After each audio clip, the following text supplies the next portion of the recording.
So, longtime viewers of the Humanist Report know that I have spent now years, literally, trying to debunk the so-called Bernie Bro myth. But now there's a new poll that was recently released by Quinnipiac and basically proves that the Bernie Bro myth was complete and utter bullshit. I no longer have to debunk it because this poll does it for me.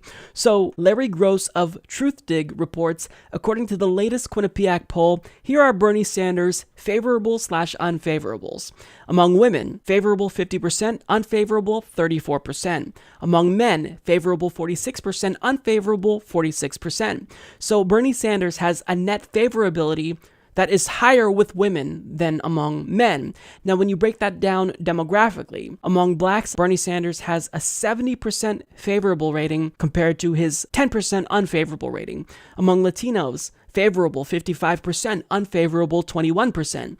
Among whites, favorable 43%, unfavorable 45%. So Sanders has higher favorables and lower unfavorables among blacks and Latinos as than among whites, and higher favorables and lower unfavorables among women than among men. And this poll isn't even an outlier because an older poll from Harvard-Harris yielded the same results. So in that poll, Bernie Sanders had the highest approval rating among African Americans with 73%. He had the second highest among Latinos with 68%, third highest among Asian Americans at 62%, and the lowest approval rating among whites with 52%, although he still has a majority. And of course, this poll also shows that his approval rating is higher with women than it is with men. So how does that myth go again? That Bernie Sanders only gets support from straight white males? Nope. That's not it at all. So when people like Joanne Reed say, well, you know, the Democratic Party, they can't become the party of Bernie Sanders because Bernie Sanders only has support among white people and Democrats are supposed to be the party of people of color, of the LGBT community. Well, what do you have to say now, Joy?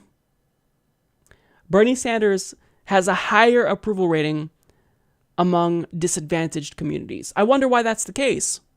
It's because he's representing them well. He's adequately demonstrating that he knows their struggle.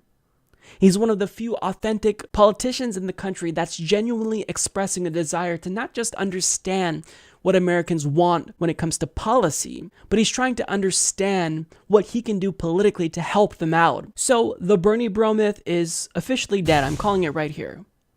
Anytime establishment Democrats try to trot out that same talking point, oh, well, you know, Bernie Sanders, you know, Democrats, they just can't possibly move towards a more progressive Bernie Sanders style of politics because, you know, we have to represent everyone. You know, our base doesn't just consist of straight white males. It consists of women of color. Now what? There's nothing. We just can show them this poll and the other one, the Harvard-Harris poll, and we're done.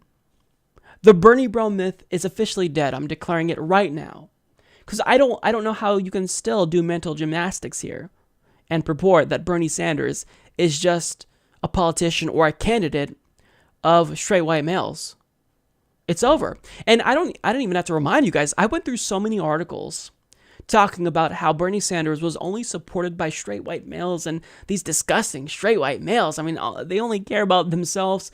They don't care about women of color. And Bernie Sanders only appeals to them because he represents their interests well. Again, that's not true. So I can't not gloat because this is amazing. This poll, I mean, what more evidence do we need that the Bernie Bro myth is bullshit? We have two polls now that yield the same exact results. So anytime Joy Reid says anything or Joan Walsh says anything to imply that Bernie only represents straight white males, you can either show them the poll or share this video. There you have it. This segment of the Humanist Report was brought to you by 7coffeeroasters.com. They're a minority-owned small business in Seattle, and they specialize in roasting unique and delicious coffee that's not actually roasted until you've placed your order.